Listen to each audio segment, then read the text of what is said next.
Salute Bharat. Salute ഭാരതിൽ ഇന്ന് നമ്മുടെ അതിഥിയായുള്ളത് മുതിർന്ന മാധ്യമപ്രവർത്തകൻ ശ്രീ ജ്യോതിർ ഘോഷാണ്. സാർ നമസ്കാരം. സാർ നമസ്കാരം. സാർ, തമിഴ്നാട് രാഷ്ട്രീയത്തിൽ ഒരിക്കലും രാഷ്ട്രീയ വിദ്യാർത്ഥികൾ അല്ലെങ്കിൽ രാഷ്ട്രീയം പഠിക്കുന്നവർ ഒരിക്കലും നനയ്ക്കാത്ത രീതിയിൽ വിജയ് എന്ന സിനിമാ താരം മുഖ്യമന്ത്രി പദത്തിലേക്ക് അടുക്കുകയാണോ? സാർ, അവിടുത്തെ രാഷ്ട്രീയ കാലാവസ്ഥ എങ്ങനെയാണ്? തമിഴ്നാട് രാഷ്ട്രീയം ശരിക്കും പറഞ്ഞാൽ ഒരു ചക്രം പൂർത്തിയാക്കിയിട്ട് അടുത്ത ചക്രത്തിന്റെ തുടക്കം തുടങ്ങുകയാണ്.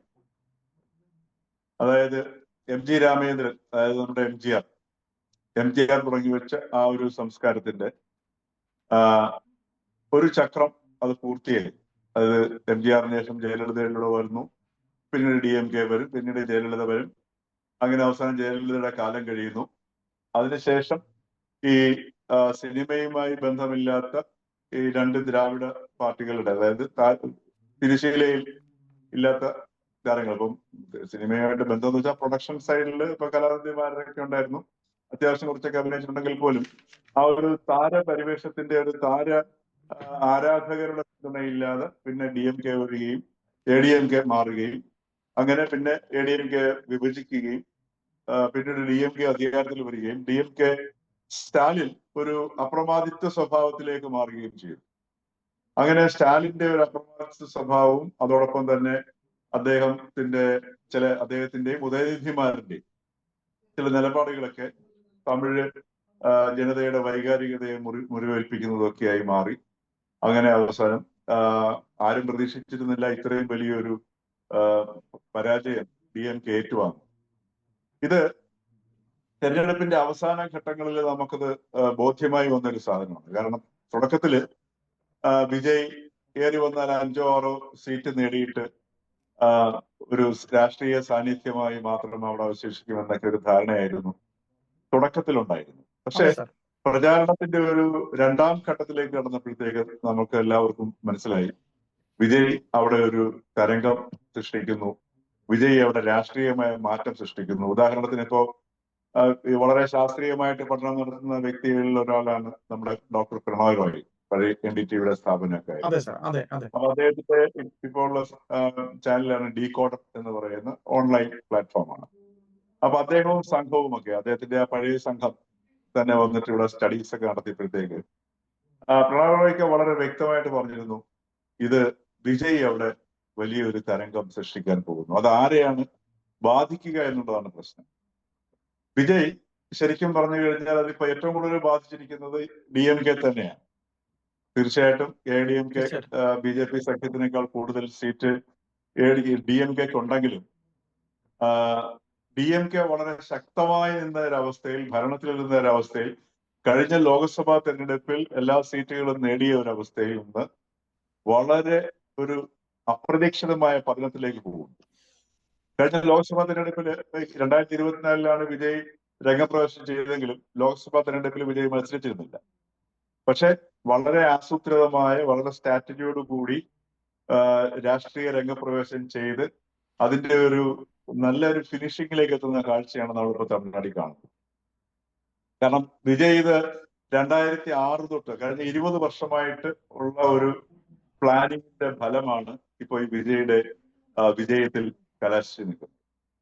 അവിടെ സംഭവിച്ചത് എന്താണെന്ന് വെച്ച് കഴിഞ്ഞാൽ കഴിഞ്ഞ ഏതാനും ദശകങ്ങളായിട്ട് തമിഴ്നാട്ടിൽ ഈ രണ്ട് ദ്രാവിഡ പാർട്ടികൾ തമ്മിൽ അങ്ങോട്ടും ഇങ്ങോട്ടും മത്സരിച്ചും പക വീട്ടിയും ഒക്കെയുള്ള ഒരു ഭരണ രീതിയാണ് ഉണ്ടായത്. പൊതുവായ കാര്യങ്ങൾ എന്നാൽ ഈ രണ്ട് വിഭാഗങ്ങൾ തമ്മിൽ വലിയ വ്യത്യാസമൊന്നുമില്ല. ഉദാഹരണത്തിന് അവിടുത്തെ നിർമ്മാണ പ്രവർത്തനങ്ങൾ, ഇപ്പൊ ഒരു നിർമ്മാണ പ്രവർത്തനം വരികയാണെന്നുണ്ടെങ്കിൽ തമിഴ്നാട്ടിലെ രീതി എന്ന് പറഞ്ഞു കഴിഞ്ഞാൽ 1000 കോടിയുടെ പ്രോജക്റ്റ് വരികയാണെന്നുണ്ടെങ്കിൽ അത് MGR തുടങ്ങി വെച്ച ഒരു കീഴ്വഴക്കമാണ്. അതായത് ഒരു പ്രോജക്റ്റുമായിട്ട് വരികയാണെങ്കിൽ ഒരു കോൺട്രാക്ടറോട് ആദ്യം MGR പറയുന്നത് ആദ്യം അണ്ണയെ പോയി കാണാനാണ് പറയുന്നത്. അതായത് കരുണാനിധിയെ പോയി കാണാൻ പറയും. അതായത് കരുണാനിധിക്ക് കൊടുക്കാനുള്ള കാഴ്ച അവിടെ കൊടുക്കണം. കൊടുത്തു കഴിഞ്ഞിട്ടാണ് പിന്നെ ഭരണകക്ഷിയിലൊക്കെ ബാക്കിയുള്ളവരെ കാണേണ്ടത്. അങ്ങനെ ആ ഒരു സംസ്കാരം തമിഴ്നാട്ടിലുണ്ട്. അതുകൊണ്ടാണ് അവിടെ നമ്മുടെ ഈ കേരളത്തിലെ കിടക്കുള്ള വികസന പ്രശ്നങ്ങൾ എന്ത് വേണമെങ്കിലും വരുത്താം. അവർ തമിഴ്നാട് നഗരത്തിലേക്ക് പോയി നോക്കിയാൽ അറിയാം. അതിപ്പോ ഒരു തമിഴ്നാട് കോയമ്പത്തൂരിലേക്ക് നോക്കിയാൽ അറിയാം, ഫ്ലൈ ഓവറുകളുടെ നഗരമായിട്ട് മാറിയിട്ടുണ്ട്. അപ്പൊ ഓഫ് കോഴ്സ് അതൊക്കെ തീർച്ചയായിട്ടും നഗരത്തിന്റെ വികസനത്തിന് ആവശ്യവുമാണ്. പക്ഷെ അത് വളരെ ഫാസ്റ്റ് ആയിട്ടാണ് അവിടെ നടക്കുന്നത്. അതിന്റെ കാരണം എന്ന് പറഞ്ഞാൽ ഈ ഒരു സംസ്കാരമാണ്. അപ്പൊ ഇത്തരത്തിൽ ഈ രണ്ടു കൂട്ടരും തമ്മിൽ ഈ ഇത്തരത്തിലുള്ള ഒരു തലത്തിൽ അഴിമതിയുടെ കാര്യത്തിലേക്ക് ഒരു സഹകരണം തുടരുന്നതോടൊപ്പം തന്നെ പരസ്പരം ഈ പോരടിച്ച് ഇങ്ങനെ എതിർത്ത് നിന്ന് ഒരേ സംസ്കാരം തന്നെയായിരുന്നു തമിഴ്നാട്ടിലെ ഏതാനും ദശകങ്ങളായിട്ട്. ഇതിനകത്ത് ഒരു മാറ്റം വരണം എന്നുള്ള ജനതയുടെ ഒരു വലിയ ആഗ്രഹമുണ്ട്. ആ മാറ്റം വരണം എന്നുള്ള ആഗ്രഹം ജനതയ്ക്ക് വരാൻ കാരണം ഈ സോഷ്യൽ മീഡിയ അതിനകത്തൊരു മുഖ്യ പങ്ക് വഹിച്ചു. പിന്നെ ജനങ്ങളുടെ ജീവിതത്തിൽ കാര്യമായ മാറ്റങ്ങളൊന്നും വരുന്നില്ല. എന്നാൽ വികസനം പല രീതിയിൽ നടക്കുന്നു. ഇപ്പൊ CPM-ന്റെ പോളിറ്റ് ബ്യൂറോ അംഗം ബാലകൃഷ്ണൻ ഇപ്പൊ കഴിഞ്ഞ ദിവസം പറയുകയുണ്ടായി, ഈ DMK-യുടെ ഒരു ഫാസിസ്റ്റ് നടപടികളും. കാരണം DMK-യുടെ സഖ്യത്തിന്റെ 24 കക്ഷികൾ ഒരു കക്ഷിയാണ് CPM.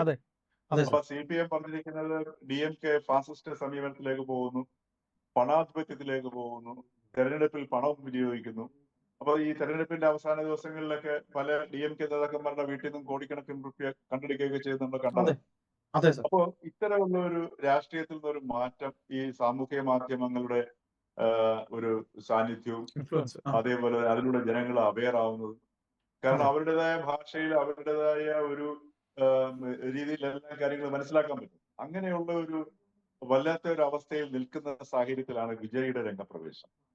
വിജയ് ഒരു പ്രതീക്ഷ കൊടുത്തിട്ടാണ് വന്നിരിക്കുന്നത്. അവിടുത്തെ വിശേഷിച്ചും ആ പ്രതീക്ഷ വിജയ് ജെൻസിയിലേക്ക് പകർന്നു. ആ ജെൻസിയിലേക്ക് പകർന്നത് ഒരുപക്ഷെ ജെൻസികളുടെ സ്വാധീനം കൊണ്ടായിരിക്കാം അവരുടെ മുതിർന്നവരിലേക്കും കുടുംബാംഗങ്ങളിലേക്കും അത് പകർന്നു.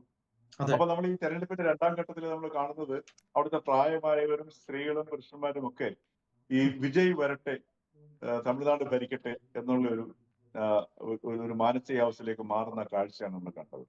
ഇപ്പൊ അതിന്റെ ഒരു പരിണാമമാണ് ഇപ്പോൾ നമ്മൾ കണ്ടിരിക്കുന്നത്.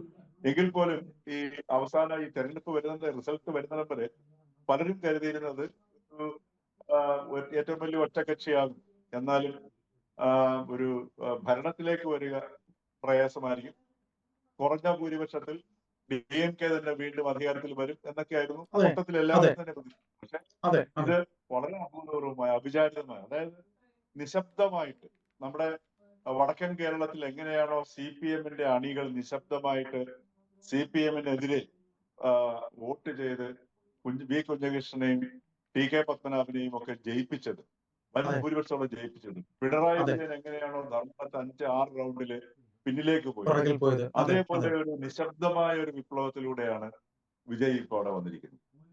അപ്പോ ഇനിയിപ്പോ വിജയ് ഇപ്പം കോൺഗ്രസുമായിട്ട് സഖ്യം, ഇപ്പം കോൺഗ്രസ് CPM ഇവിടെ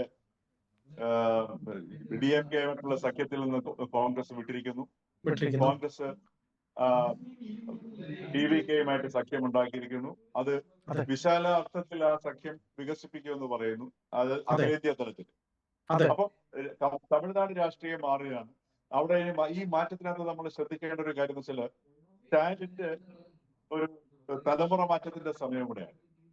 കാര്യം സ്റ്റാലിന്റെ സ്വാഭാവികമായിട്ട് സ്റ്റാലിന്റെ പ്രായവും ആരോഗ്യവും ഒക്കെ ഈ വരും ദിവസങ്ങളിൽ DMK-യുടെ ഒരു വിജയം നിർണ്ണയിക്കുന്നു. പക്ഷെ ആ ഒരു തലമുറ മാറ്റം കരുണാനിധിയിൽ നിന്ന് സ്റ്റാലിനിലേക്ക് DMK പകർന്നു കൊടുത്തതുപോലെ സ്റ്റാലിന് ഉദയനിധിമാരിലേക്ക് അത് പകർന്നു കൊടുക്കാൻ കഴിഞ്ഞിട്ടുണ്ടോ എന്നുള്ളതാണ് ഒരു വിഷയം. അത് ആ രീതിയിൽ കൊണ്ടുപോകാനുള്ള സാധ്യതയുള്ള കുറവാണ്. അപ്പൊ അതുകൊണ്ട് DMK രാഷ്ട്രീയം തന്നെ അവിടെ ഒരു പ്രത്യേക ഒരു അവസ്ഥയിലേക്ക് മാറാനാണ് സാധ്യത. കാരണം ഈ ദ്രവീഡിയൻ രാഷ്ട്രീയം, ആ ദ്രവീഡിയൻ രാഷ്ട്രീയം ഒരു പക്ഷേങ്കിൽ അത് ഇപ്പൊ നാം കാണുന്നത് ആ ദ്രവീഡിയൻ രാഷ്ട്രീയം വിജയിലേക്ക് നീങ്ങുന്നതാണ്. അപ്പൊ ഇനിയിപ്പം വിജയ് സ്വാഭാവികമായിട്ടും അദ്ദേഹത്തിന് ഈ പറഞ്ഞതുപോലെ നമ്മൾ പുറമേ നിന്ന് നോക്കിയാൽ അധികാരത്തിൽ വരുന്നത് കാശ് വാരി കൂട്ടാനുള്ള ഒരു ആർത്തി കൊണ്ടോ അതല്ലെങ്കിൽ അങ്ങനെയുള്ള ഒരു ഭൗതിക മുഖം കൊണ്ടാണ് വിജയ് രാഷ്ട്രീയത്തിലേക്ക് വരുന്നത് നമുക്ക് കരുതാൻ കഴിയത്തില്ല. കാരണം അദ്ദേഹത്തിന് ഇപ്പൊ കാശ് ഉണ്ടാക്കാനാണെങ്കിൽ അഴിമതിയെക്കാട്ടി എളുപ്പം സിനിമയിൽ നിൽക്കുന്നതാണ്. കാരണം ഒരു സിനിമയിൽ തന്നെ 500 കോടി രൂപ അദ്ദേഹം കിട്ടുന്നതാണ്. അപ്പോ സാമ്പത്തികമായ നേട്ടമായിരിക്കില്ല വിജയ് ഈ ഇതിലേക്ക് നയിക്കുന്നത്. പിന്നെ ഒരു 2006 മുതൽ അദ്ദേഹത്തിന്റെ സിനിമകൾ ശ്രദ്ധിച്ചാൽ അറിയാം, ഈ 2006 പോലുള്ള സിനിമകളിലെല്ലാം തന്നെ അദ്ദേഹം ഒരു പൊളിറ്റിക്സ് പറയുന്നു, ഒരു നായകനെ ആൾക്കാരുടെ മനസ്സിലേക്ക് നിക്ഷേപിക്കുന്നുണ്ട്. തന്റെ നായക കഥാപാത്രത്തിലൂടെ ഒരു നായകന്, അത് MG രാമേന്ദ്രൻ ചെയ്ത അതേ തന്ത്രമാണ് വിജയും അവിടെ പ്രയോഗിച്ചത്. ആ പ്രയോഗം അങ്ങനെ ഒരു നായക പരിവേഷം സൃഷ്ടിച്ചെടുക്കുകയും തന്റെ ഫാൻ ബേസ് വർദ്ധിപ്പിക്കുകയും അതേപോലെ തന്നെ ആ തന്റെ ഫാൻ ബേസിനെ ഒരു പ്രത്യേക സന്ദർഭത്തിൽ അതിന്റെ പൊളിറ്റിക്സ്, അതിന്റെ രാഷ്ട്രീയ സ്വഭാവത്തിലേക്ക് കൺവെർട്ട് ചെയ്യണം എന്ന രീതിയിൽ ഫാൻ ബേസിനെ വളർത്തിയെടുക്കുകയൊക്കെ ചെയ്ത് അത് മോണിറ്റർ ചെയ്ത് കൊണ്ടുവന്നിട്ട് വളരെ കൃത്യമായ ഒരു ടൈമിലാണ് പൊളിറ്റിക്കൽ എൻട്രി നടത്തിയത്. ഈ കാരൂരില് അവിടെ അപകടമുണ്ടായി. അവിടെ 50 പേരോളം ഈ വിജയുടെ റാലിക്ക് വന്നവരിൽ അന്ന് തിക്കിലും തിരക്കിലും വിട്ട് മരിക്കുകയുണ്ട്.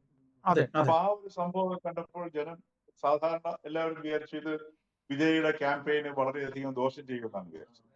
പക്ഷെ പിന്നീട് തമിഴ്നാട്ടിൽ കാണുന്നത് ഈ വിജയുടെ റാലിയിൽ ഈ തിക്കും തിരക്കിലും പെട്ട ആൾക്കാർ മരിക്കാൻ സാഹചര്യം ഒരുക്കിയത്, അതല്ലെങ്കിൽ ആ ഒരു അവസ്ഥയിലേക്ക് നയിച്ചത് DMK ആണെന്നുള്ള ഒരു നറേറ്റീവിലേക്ക്, അല്ലെ അങ്ങനെ ഒരു ധാരണ ജനങ്ങൾ വലിയ വിജയം കണ്ടു. അപ്പൊ ആ രീതിയിലുള്ള ഒരു അവസ്ഥയിലാണ് നിൽക്കുന്നത്. ഇപ്പൊ നാം കാണുന്നത് വിജയ് പെരിയാറിന്റെ പ്രതിമയിൽ പോയി അദ്ദേഹം മാലയിട്ട് അദ്ദേഹത്തിന്റെ ആദരവ് പ്രകടിപ്പിച്ചു. അപ്പൊ അതിലൂടെ സൂചിപ്പിക്കുന്നത് വിജയ് മുന്നോട്ട് വയ്ക്കുന്നത് ദ്രവിഡിയൻ രാഷ്ട്രീയം തന്നെയാണ്. അപ്പോ ആ ദ്രവിഡിയൻ രാഷ്ട്രീയം 2 DMKയും ADMKയും അതിന്റെ ഒരു ജീർണതയിൽ എത്തി നിൽക്കുന്ന സമയത്ത് ഇവിടെ ആ രാഷ്ട്രീയത്തെ തീർച്ചയായിട്ടും DMKയിലാണ് കൂടുതൽ. DMK ആയിരുന്നു വിജയുടെ മുഖ്യമായ ഒരു ഏറ്റുമുട്ടി, അല്ലെങ്കിൽ ഒരു ശത്രു എന്ന് പറയാവുന്നത് DMK ആയിരുന്നു ഈ ഇലക്ഷനിൽ അദ്ദേഹം നേരിട്ടത്. അപ്പൊ DMK വോട്ടുകളായിരുന്നു കൂടുതൽ അദ്ദേഹം സമാഹരിച്ചിട്ടുണ്ടാവുക. കാരണം ADMKയും BJPയും ഒക്കെ അത്രയും ഒരു സംഘടനാ രീതിയിൽ അത്ര ശക്തമായിരുന്നു. അപ്പൊ എങ്കിലും അവർ 54 സീറ്റ് നേടിയെന്നുള്ളത് വളരെ വലിയൊരു നേട്ടം തന്നെയാണ്. അതിൽ BJPയുടെയും കോൺട്രിബ്യൂഷൻ ഉണ്ട്. കാരണം ഈ അണ്ണാമലയുടെ നേതൃത്വത്തില് BJPയോടെ വളരെ ഒരു തരംഗം സൃഷ്ടിച്ചിരുന്നു. അത് തെരഞ്ഞെടുപ്പുകളിൽ അത് പ്രകടമായില്ലെങ്കിൽ പോലും, വോട്ട് ഷെയറിലും അത് വന്നിട്ടില്ലെങ്കിൽ പോലും BJP ഒരു പൊതു ഒരു ചോദ്യം ചോദിക്കാനാണ് സാർ. അതായത് കോൺഗ്രസ് പൂർണ്ണമായി പിന്തുണ നൽകും എന്ന രീതിയിലേക്ക് എത്തിയിട്ടുണ്ടോ? CPMന്റെ പിന്തുണ കിട്ടുമോ? അങ്ങനെയാകുമ്പോൾ കേവല ഭൂരിപക്ഷത്തിലേക്ക് എത്താൻ കഴിയുമെന്ന് നമുക്ക് പ്രതീക്ഷിക്കാമോ സാർ? അല്ല, കോൺഗ്രസ് പരിപൂർണമായ പിന്തുണ, അതായത് കത്ത് തന്നെ ഹാൻഡ് ഓവർ ചെയ്തിട്ടുണ്ട്.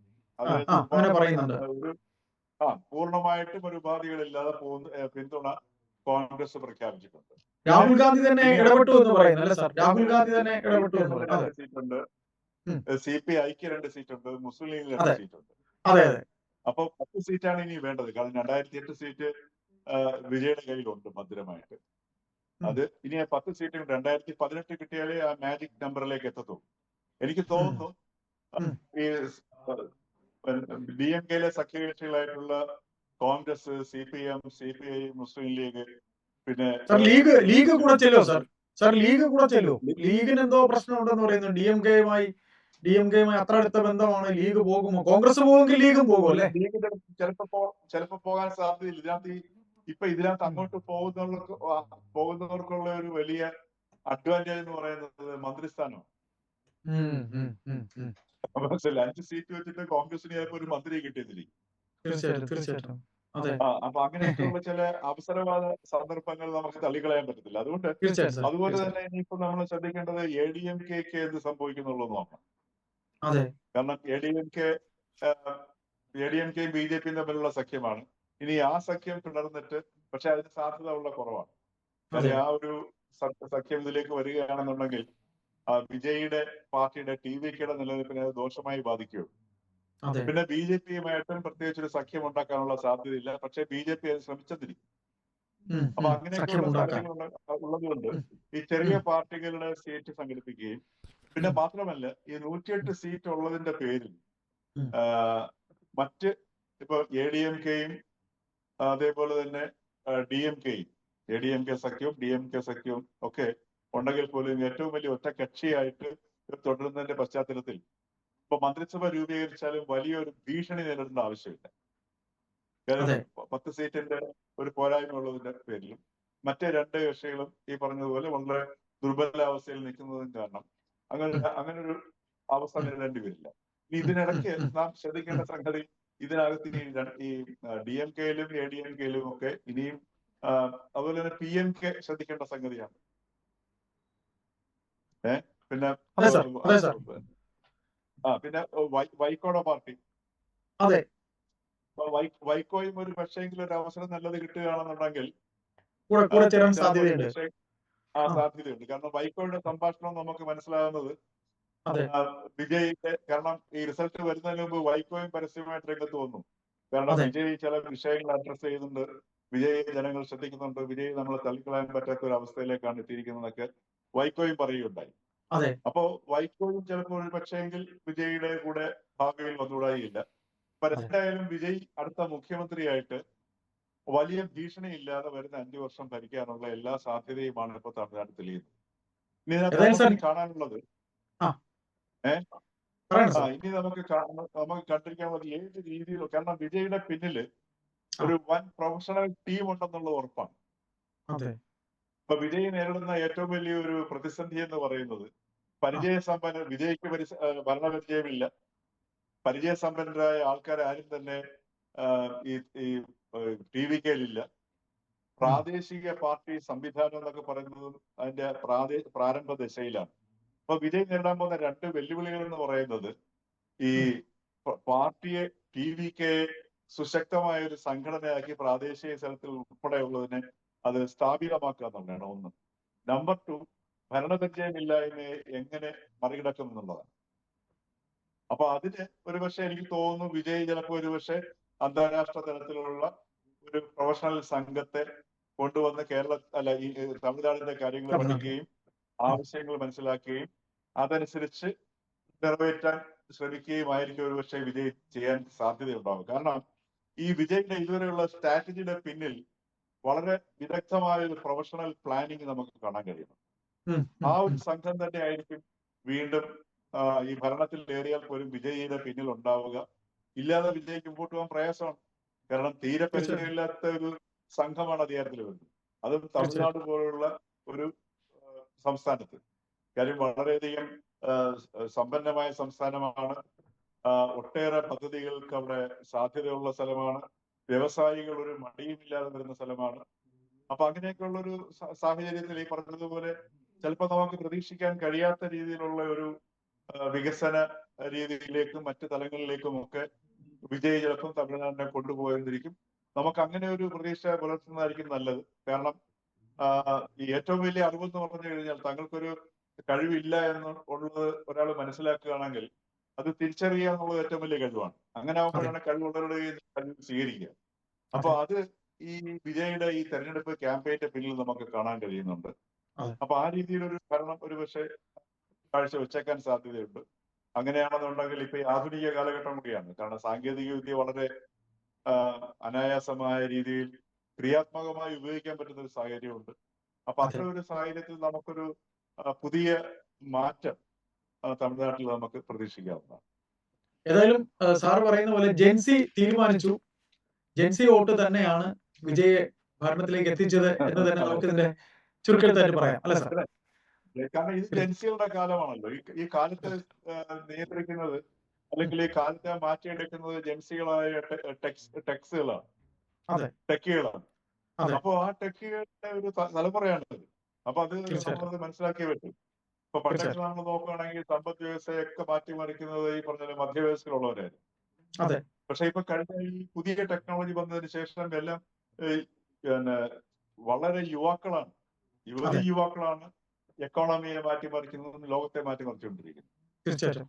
അപ്പൊ അതുകൊണ്ട് ഏതായാലും സാർ, അതെ, ഏതായാലും സാർ നമുക്ക് ഇതിന്റെ തുടർന്നുള്ള മാറ്റങ്ങൾ എങ്ങനെയാണ് അടുത്ത പോക്ക് തമിഴ്നാട്ടിൽ ഇനി വിജയുടെ ഭരണം തുടങ്ങിയ ശേഷമുള്ള മാറ്റങ്ങൾ, ആ വിഷയവും നമുക്ക് തുടർന്നു ഇരിക്കാം. Thank you sir.